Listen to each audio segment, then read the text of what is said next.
Il est 15h23, vous êtes bien devant LCI Direct.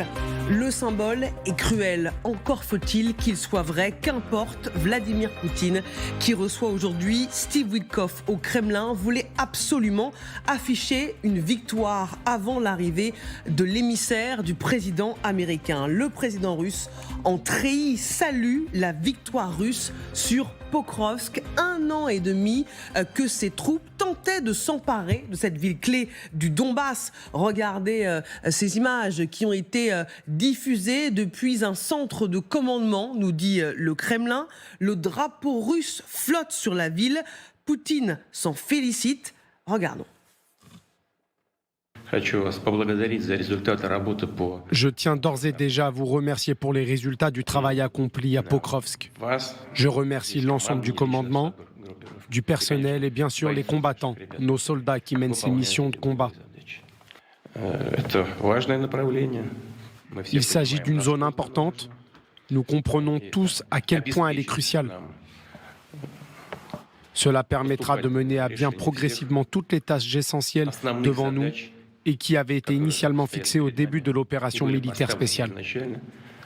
Mais en réalité, malgré ce drapeau russe, ce symbole affiché à Pokrovsk pour expliquer que les Russes ont réussi à s'emparer de cette ville, les combats continue dans cette ville clé du Donbass. L'armée ukrainienne tient encore des positions, notamment dans le nord de la ville. C'est ce que nous verrons avec le colonel Pierre de Jong, que nous accueillons. Bonjour colonel Pierre de Jong, vice-président de l'Institut Témis, spécialiste de géopolitique.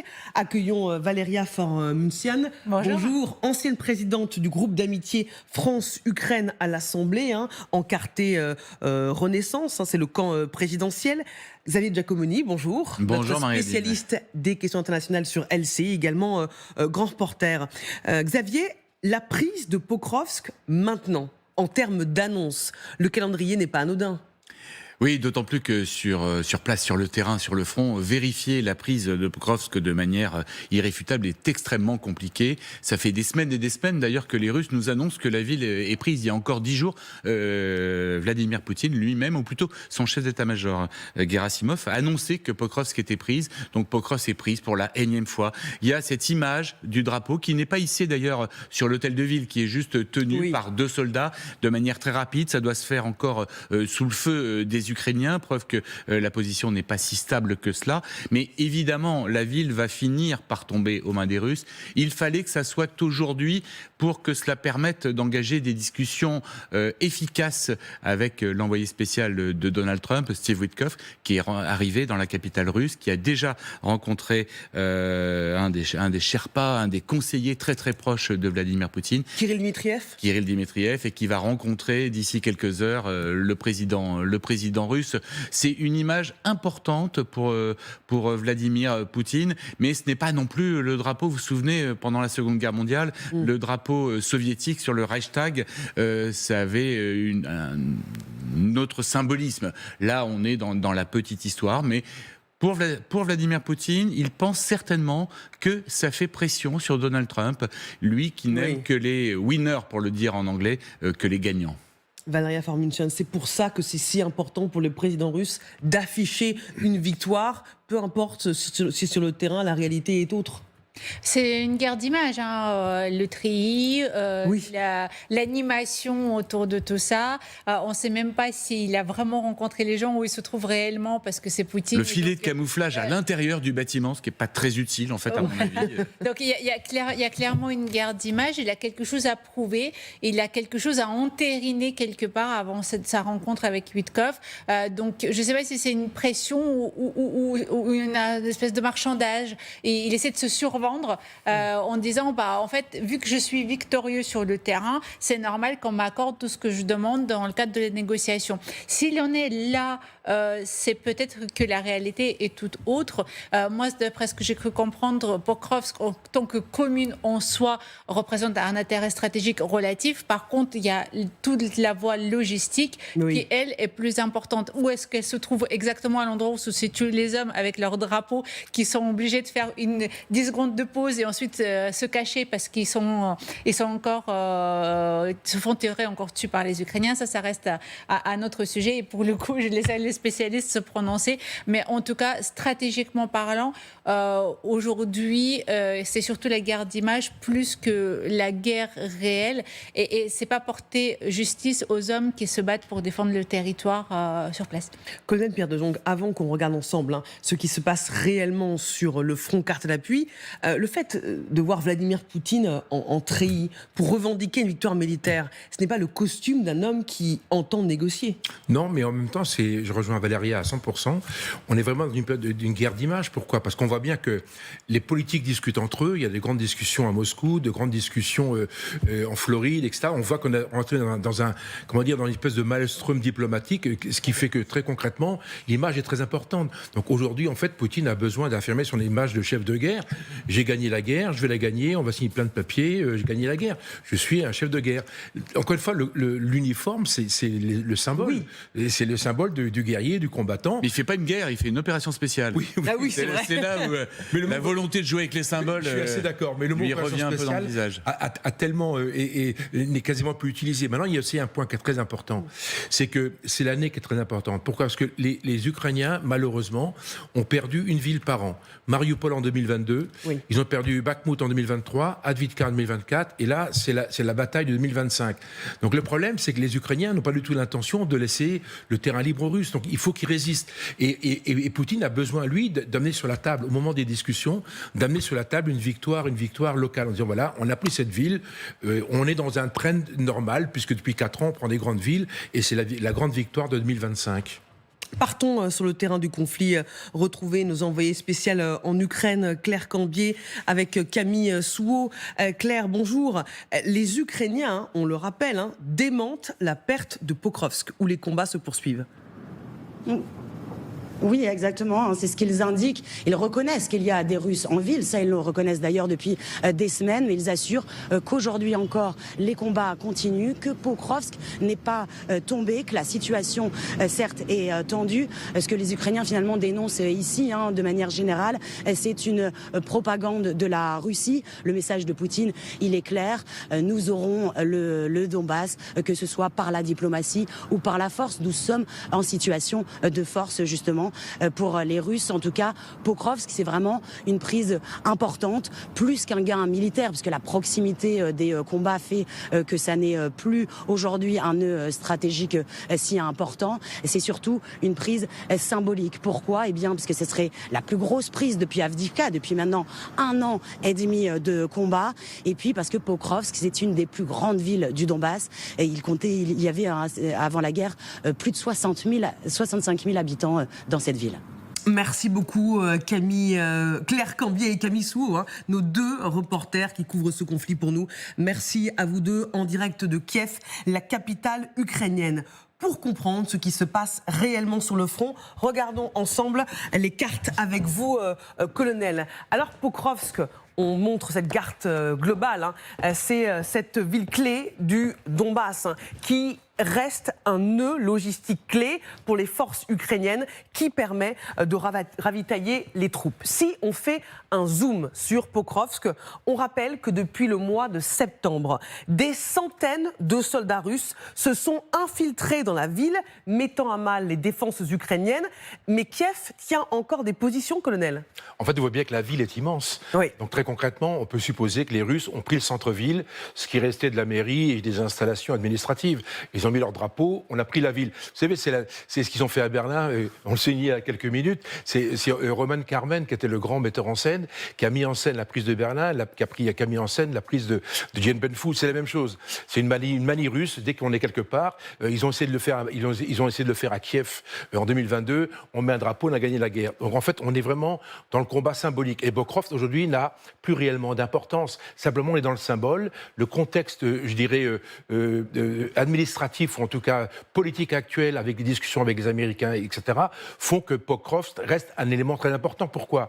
Ce serait désolant pour Zelensky, ou en tout cas pour la communauté ukrainienne, d'annoncer aujourd'hui, où on discute avec les Russes, les Américains discutent avec les Russes, ce serait dommage d'annoncer la perte de la ville. Donc ils vont essayer de tenir la ville au moins jusqu'à la fin de cette discussion, de cette phase, de cette séquence de discussion ou de négociation qui peut durer encore plusieurs jours. Donc ils vont tenir la ville jusque-là. Mais très concrètement, ça n'a plus réellement d'importance parce que le point suivant, c'est le... On peut regarder la ville de Myrnorad, qui est encerclée par les Russes, qu'on voit la poussée russe, les positions au nord tenues par les Ukrainiens et la prochaine cible de Poutine. Et là, on est passé du symbole de la ville de Pokrovsk à la tactique. Tactiquement parlant, on voit que le problème est le suivant, c'est que si vous prenez Pokrovsk, les forces russes vont monter en direction du nord-est, naturellement, et vont essayer de faire la liaison avec Myrnorad.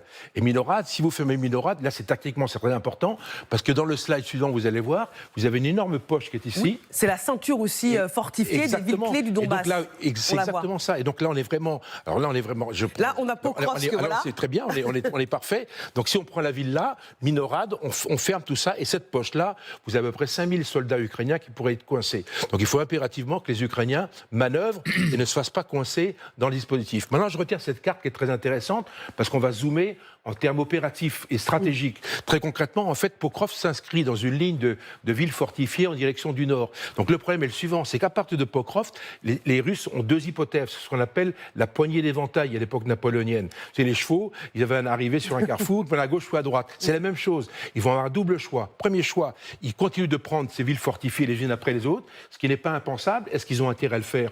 Je ne suis pas russe, à mon avis, non, parce que ça va être compliqué à faire. Par contre, eux, ils ont intérêt à faire quoi ? À continuer en direction de l'ouest. En direction de l'ouest, vous n'avez quasiment plus rien. Je veux dire, ici, vous avez, c'est mouvementé, vous avez des forêts... Est-ce qu'on peut remettre la carte globale ? Parce que même moi, j'ai un peu du mal à comprendre pourquoi ils auraient plus d'intérêt à aller par l'ouest plutôt que de prendre toutes les villes clés du Donbass. Parce que d'abord, ce serait des Pokrovsk successifs. Oui. Donc là, si c'est 1 an et demi pour prendre Pokrovsk, ils vont mettre 1 an et demi pour prendre cette ville, 1 an et demi pour celle-là, etc. Sachant que le point central, c'est Kramatorsk, c'est la ville qui est en deuxième rideau qui est derrière. Oui. C'est une option. Pourquoi ? Parce qu'ils prendraient la totalité de Louhansk, de cette oblast-là. Par contre, je dirais, stratégiquement parlant, le terrain change. À partir de Pokrovsk, le terrain change. Pourquoi ? Parce que c'est le Dniepr qui commande toute la zone. Et donc à partir de là, qui est plutôt montagneux, ça descend en pente douce en direction du Dniepr. Donc pour les forces militaires, il était plus facile de descendre sur le Dniepr et éventuellement de contourner, de prendre le Dniepr et de contourner. À partir de là, si les Russes arrivent sur le Dniepr, par la force des choses, ces villes-là vont être complètement isolées. Et là, on est sur un combat retardateur qui change complètement la logique du combat. Vous voyez ce que je veux dire ? Donc, pour ça que Pokrovsk, en soi, n'est pas important. Mais comme c'est une poignée d'éventail, il y aura un variantement dans l'opération russe, soit vers le nord, soit vers l'ouest. Alors, on comprend l'intérêt d'aller vers l'ouest pour contourner cette ceinture fortifiée des villes clés du Donbass. Je veux bien qu'on revoie cette carte où il y a Kramatorsk, qui est pour le coup une ville qui est encore tenue par les Ukrainiens. Et si elle tombe, ça pourrait changer le cours de la guerre. Cette ceinture fortifiée, elle est importante parce que si ça fait partie des territoires annexés que Poutine revendique. Donc, admettons que les Américains disent « Ok, ces villes-là, tout ça, c'est le Donbass, ça appartient aux Russes », il n'y aura plus rien pour protéger le reste de l'Ukraine. Vous venez exactement d'évoquer la problématique qu'ont les Ukrainiens aujourd'hui. Ils ne peuvent pas accepter aujourd'hui de céder cette partie des territoires. Au-delà du fait que moralement, les Ukrainiens se sont bien battus, donc il est logique que la négociation se fasse sur la ligne de contact, la ligne de front. C'est ça l'idée globale des Ukrainiens. On voit bien que les Russes ont intérêt de dire on va enjamber tout ça, on va aux limites territoriales et on discute à partir de là. C'est pour ça que c'est une tension énorme. Et aujourd'hui, très concrètement, et vous avez parfaitement raison, le terrain commande à partir de cette ligne, de villes fortifiées, et Kramatorsk, on est vraiment le point central, c'est vraiment le point d'équilibre de toute cette région. À partir de là, si les Russes arrivent à rentrer dans Kramatorsk, en tout cas à prendre cette ligne, à partir de là, rien n'empêcherait qu'ils continuent. Après, c'est la négociation, c'est de la politique. Soit ils acceptent les conditions qui seraient éventuellement définies à Moscou, et ça se fera peut-être dans l'après-midi, avec des signatures. À ce moment-là, on s'arrêtera là ou là, je ne sais pas, j'en sais strictement rien. Mais évidemment, les Russes peuvent être tentés, c'est ça l'inquiétude inquiétude de Zelensky, les Russes pourraient tenter en fait de continuer en direction de l'ouest et direction vers le Dniepr. C'est pas impensable. D'autant que le terrain n'est pas préparé. Vous savez, ça, c'est ce qu'on appelle des positions préparées à l'avance. Concrètement, depuis 2014, les Ukrainiens sont enterrés dans ces villes-là. Donc c'est des points forts, c'est des villes fortifiées. Ils n'ont pas l'équivalent vers l'ouest. Donc c'est beaucoup plus compliqué pour eux, ce qui obligerait les forces ukrainiennes en fait à faire un saut énorme et à se mettre et à s'appuyer, on dit ça comme ça, s'appuyer sur la coupure, s'appuyer sur le Dniepr pour résister à une offensive russe. Donc ça changerait fondamentalement effectivement la partie opérationnelle de ce conflit, et pour les Ukrainiens c'est extrêmement difficile. C'est passionnant ce que vous nous expliquez, colonel. On poursuit ce débat avec vous, Xavier. Si Pokrovsk était perdu, ce serait la plus grande perte des Ukrainiens depuis Avdiivka en 2024. 18 mois. C'est quand même extrêmement long. Les stratèges militaires imaginent qu'au rythme de l'armée russe aujourd'hui, ils ne peuvent pas envisager de reprendre tout l'oblast de Donetsk avant au moins l'été 2027, si ce n'est l'hiver début 2028. Donc vous voyez qu'il y a tout intérêt pour Poutine à négocier ce point-là de manière extrêmement efficace, parce que pour lui, c'est la clé de tout le reste. Vous le disiez tout à l'heure, ça pourrait faire tomber toutes les forteresses du Donbass, parce qu'on ne défend jamais mieux en ville qu'en race campagne. Oui. C'est beaucoup plus facile, c'est bien préparé pour ça. Kramatorsk, par exemple, c'est une assez grosse ville, c'était 150, 160 000 habitants avant le début de la guerre. Pokrovsk, c'est 60 000 habitants, c'est quand même une petite ville, c'est pas une très grosse ville. Et derrière ces villes-là, il n'y a plus grand-chose pour arrêter les Russes. Et notamment, après les frontières de l'oblast de Donetsk, il n'y a franchement, vous le disiez, colonel, franchement plus grand-chose, au moins jusqu'au Dniepr. Et jusqu'au Dniepr. Oui. Et le Dniepr, c'est en Transnistrie, en Moldavie, jusqu'au Dniepr. Et donc, pour les Ukrainiens, c'est extrêmement important. Et il y a très peu, enfin a priori ils vont pas lâcher là-dessus, ils vont pas laisser ce qui reste du Donbass, entre 15 et 20% aujourd'hui, aux mains de Poutine, sans le défendre comme ils l'ont défendu depuis le début de la guerre. Valeria Farmunchen, les Ukrainiens ne vont pas accepter de laisser Poutine avoir par la fausse négociation ce qu'ils n'ont pas réussi à avoir par les armes. Évidemment, ça c'est l'objectif, c'est de préserver les territoires encore contrôlés et détenus, voire renégocier ce qui a été pris dans la violence. C'est vrai que Poutine a toujours des arguments du type « si je voulais détruire l'Ukraine, je l'aurais déjà, mais je suis humanitaire et je ne fais qu'une opération spéciale dans le but de défendre les russophones. J'aimerais bien savoir où ils sont aujourd'hui à Avdiivka ou à Pokrovsk. Toutefois, il y a vraiment un enjeu considérable, c'est la pression de Trump. Oui. Si Trump continue à mettre cette pression-là sur les Ukrainiens, sur le Zelensky, en menaçant de les priver de renseignements militaires, il y a vraiment un enjeu de sécurité pour le reste du territoire ukrainien et pour les Ukrainiens qui est supérieur aux 15% du territoire de Donetsk et de Lugansk qui est à prendre. Donc l'enjeu aujourd'hui, c'est jusqu'où Trump est capable de pousser et à quel point les Européens soutiennent l'Ukraine dans cette négociation de pas de décision sur l'Ukraine sans l'Ukraine, en respectant la démocratie ukrainienne. Mais vous voyez bien que les allers-retours de Witkoff à Moscou montrent qu'il y a une oreille attentive américaine auprès de Poutine, et ce qui intéresse Trump, semble-t-il, c'est surtout rapidement, le plus rapidement possible, signer les accords commerciaux, que ce soit sur les terres rares en Ukraine ou avec les Russes. Lui, business is business, et plus vite il met dans la poche des États-Unis, voire dans la sienne, quand on voit son gendre se balader sur les territoires ukrainiens et russes et discuter avec de la paix en Ukraine. Il y a peut-être des intérêts personnels Bien en plus sûr. des intérêts de l'État. Et donc, on a justement une image de Jared Kushner, gendre de Donald Trump, qui est à Moscou avec Steve Witkoff, l'envoyé spécial de Donald Trump, avec Kirill Dmitriev, qui est l'homme de l'ombre de Poutine dans ces négociations américaines. On sait que la délégation américaine s'est baladée à Moscou. Ils ont déjeuné ensemble dans un restaurant étoilé, par exemple. Voilà, et c'est la voiture, voilà, c'est leur voiture, leur délégation qui sort du restaurant maintenant, direction le Kremlin, où les négociations vont se poursuivre, notamment avec Vladimir Poutine. Effectivement, donc il y a les intérêts de l'État américain économique, il y a les intérêts certainement personnels de Donald Trump, il y a une pression sur l'Ukraine, le jeu de l'image et de la propagande russe qui continue, qui ne s'est jamais arrêté entre Poutine qui est en treillis et qui annonce la prise pour la énième fois de Pokrovsk, ou tout le brouhaha qui a été créé autour de l'affaire de corruption à Kiev.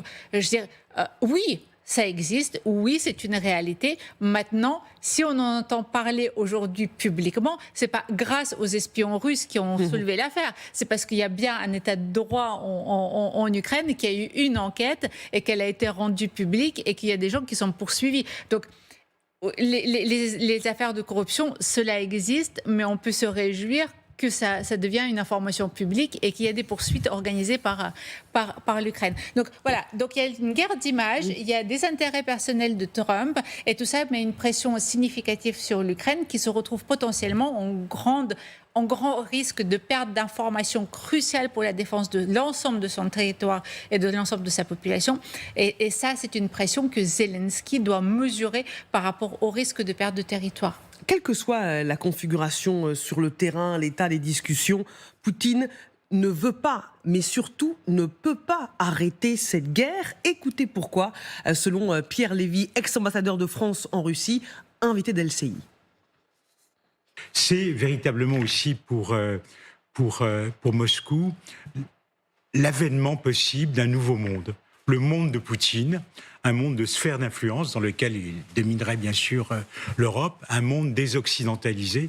Et ce qui me frappe vraiment beaucoup en regardant le déroulement de cette scène, y compris les tout derniers développements sur lesquels je reviendrai, c'est ce décalage entre d'un côté le président Trump qui veut un deal, qui est pressé même, qui est impatient, et de l'autre côté Vladimir Poutine qui considère qu'il a le temps devant lui, qui pense à l'histoire, à l'héritage qu'il va laisser à la Russie, et surtout qui veut un autre monde, son monde, le monde multipolaire, le monde désoccidentalisé. Poutine veut un autre monde, son monde. C'est la raison pour laquelle l'Ukraine, ce n'est pas l'objectif final. Non, l'objectif final, c'est de démanteler l'OTAN. C'est le vrai combat, il est contre l'OTAN. On a souvent moqué les Russes qui disaient l'OTAN nous attaque, nous nous défendons contre l'OTAN. C'est pour ça que c'est aussi compliqué. C'est pour ça que ça prend autant de temps, alors que notre armée est la meilleure du monde. Là, je me mets dans la voie des Russes. Mais le vrai combat de Vladimir Poutine, c'est démanteler l'OTAN et démanteler l'Europe, de faire en sorte que cela n'existe pas. Et en ce sens, il rejoint vraiment bien Donald Trump, parce que c'est aussi le but de Trump. Trump ne veut plus payer pour la sécurité des Européens, comme ça a été le cas depuis la Seconde Guerre mondiale, même si les choses sont plus compliquées, les Européens payent aussi, mais lui considère qu'il se fait, pour reprendre ses mots, un peu arnaqué par l'OTAN, qu'il n'en a pas pour son argent. La preuve, c'est qu'il veut que tout le monde monte à des budgets militaires qui soient autour des 5% pour compenser ce que les États-Unis mettent sur la table. Mais Vladimir Poutine aussi, il veut repousser l'OTAN. Il a vu, depuis qu'il est arrivé au pouvoir, s'élargir les frontières de l'OTAN, par sa faute d'ailleurs, par sa guerre en Ukraine, il a fait rentrer 2 nouveaux pays dans l'OTAN. Maintenant, il voudrait s'en débarrasser. Donc, une fois qu'il espère avoir résolu dans un premier temps ce souci du Donbass avec Donald Trump, il s'attaquera plus précisément à l'OTAN. Il s'attaquera à un État balte, on ne sait pas lequel, on ne sait pas de quelle manière exactement. Il y a des scénarios qui circulent, notamment la ville de Narva, qui est tout au nord de l'Estonie, frontalière de la Russie, est souvent citée en exemple. Il y a derrière aussi une île appartenant à l'Estonie qui commande la Baltique en grande partie, qui pourrait être très facilement prise par les Russes, non pas pour conquérir du territoire, non pas pour occuper ces pays-là, mais pour créer un choc en Europe et dans l'OTAN, et où Vladimir Poutine verrait bien si jamais les pays viennent, si jamais le fameux chapitre 5 entre vraiment en fonction, et si les pays viennent à la défense de l'Estonie. S'ils n'y viennent pas, il aura gagné. Valérie Faure-Musson, je vous ai bien vu réagir à ce que disait Pierre Lévy. Il connaît très bien la Russie, il a été ambassadeur de France là-bas. Et ce qui se joue, c'est le monde de Poutine. Pas exactement le monde de Poutine, c'est encore un peu plus complexe que ça. C'est les sphères d'influence. Poutine rêve de récupérer les sphères d'influence du bloc soviétique. C'est pas forcément que les pays lui appartiennent, mais de dire la moitié de l'Europe, en fait, c'est ma zone d'influence. La Hongrie, la Pologne, les pays baltes, une partie des Balkans d'ailleurs aussi pour des raisons philosophiques et liens culturels. Donc il veut récupérer sa sphère d'influence. Il est tombé sur un Trump qui boit ses paroles comme du petit lait et lui rend l'appareil parce que Trump est contre le multilatéralisme. Ce qu'il veut, c'est certaines négociations, certains business en one-to-one. Et l'Europe représente un bloc. Et lui, ça ne l'arrange pas du tout. Ça lui pose problème aujourd'hui en termes de discussion et de négociation. Et donc, lui, récupérer une partie de zone d'influence qui était la plus à l'ouest, finalement, ce n'est pas du tout un sujet pour lui. Aujourd'hui, en plus, Poutine n'est pas seul. On a la Chine, on a l'Iran qui poursuivent le même objectif, fin de l'OTAN, fin de l'Occident bloc, la division et les désaccords divers et variés au sein de l'Occident, et donc cette perte de pouvoir magistral et surtout la perte du pouvoir du dollar. Ce que Trump ne conscientise pas aujourd'hui parce qu'il se trouve économiquement extrêmement puissant, c'est que à force de dire oui à Poutine, à force d'aller dans son sens, à force de le soutenir dans le démantèlement de l'Europe, en fait, il affaiblit la zone d'influence économique et le poids du dollar sur le territoire européen. Et donc là, il risque d'avoir des réactions en chaîne. Et puis après, il y a des espaces-temps. Poutine, il est là jusqu'à la fin de ses jours, voire il y aura Poutine 2, Poutine 3. Alors, on ne sait même pas s'il n'est pas en train de se faire cloner pour poursuivre ad vitam aeternam. Et on a un Trump... Il rêve de vie éternelle. Il rêve de vie éternelle. Et on a un Trump qui, même s'il est autocratique, est soumis par contre à la démocratie américaine et doit se représenter aux élections de manière régulière et qui a un mandat assez court, in fine. Donc, on a deux espaces-temps complètement opposés avec des intérêts qui sont opposés mais qui se rejoignent sur un certain nombre de choses et notamment sur le fait que l'Europe pose problème aux deux.